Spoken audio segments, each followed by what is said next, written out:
بسم اللہ الرحمن الرحیم۔ دوست نے سوال کیا ہے، سیفی حضرات وجد کرتے ہیں کیا یہ نبی کریم صلی اللہ علیہ وسلم کے صحابہ کرام سے بھی ثابت ہے یا نہیں؟ یہ ایسی حرکتیں کیوں کرتے ہیں؟ ان کے پیر جب توجہ کرتے ہیں تو یہ گرتے کیوں ہیں اور یہ گھومتے کیوں ہیں، یہ تڑپتے کیوں ہیں؟ تو اس کا جواب میں ان لفظوں کے ساتھ شروع کروں گا۔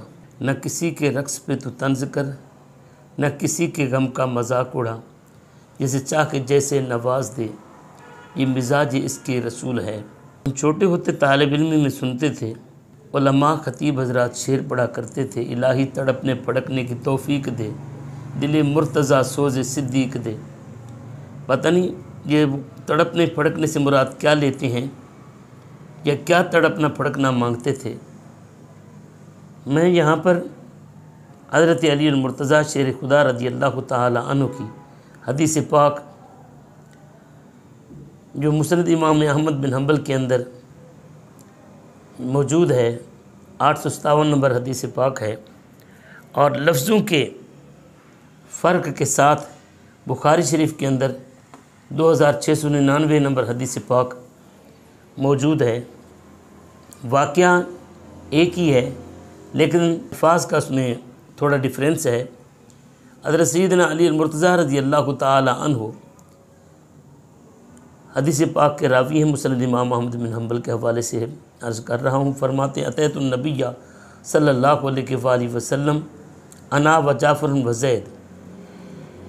ان تین صحابہ کرام کے حوالے سے حدیث پاک ہے، حضرت حمزہ رضی اللہ تعالی عنہ کی صاحبزادی کے حوالے سے جھگڑا ہو گیا کہ ان کی کفالت یا ان کی تربیت اور ان کی پرورش کون کرے گا۔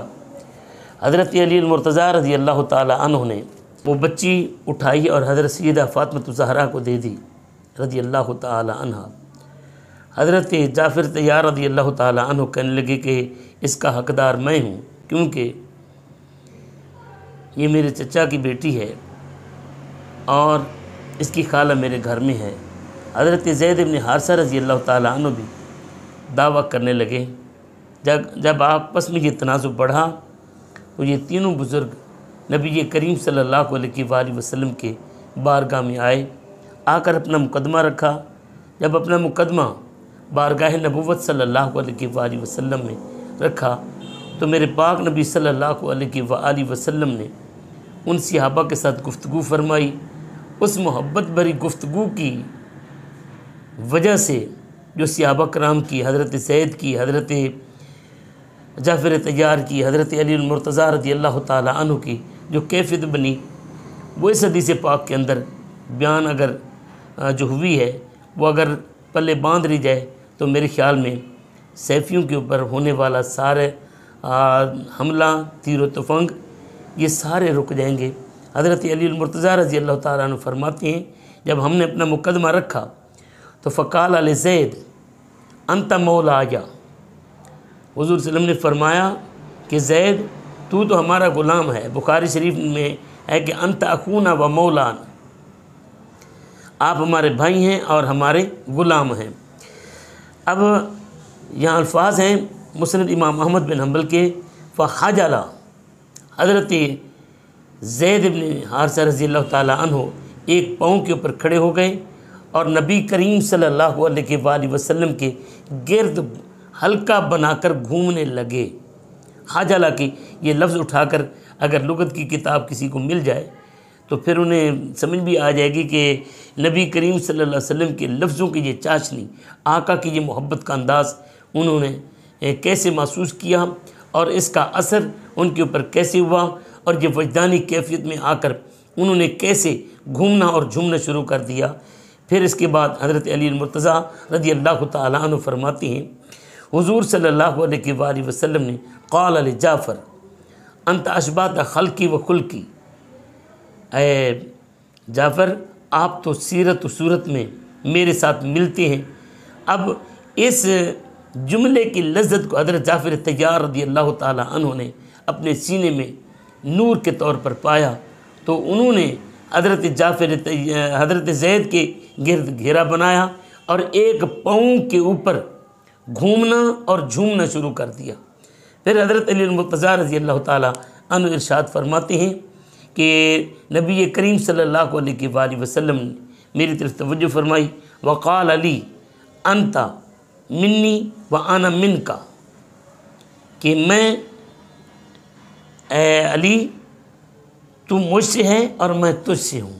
یہ لفظ کہنے تھے حضرت نبی کریم صلی اللہ علیہ وآلہ وسلم کے، میرے آقا کے تبسم ریز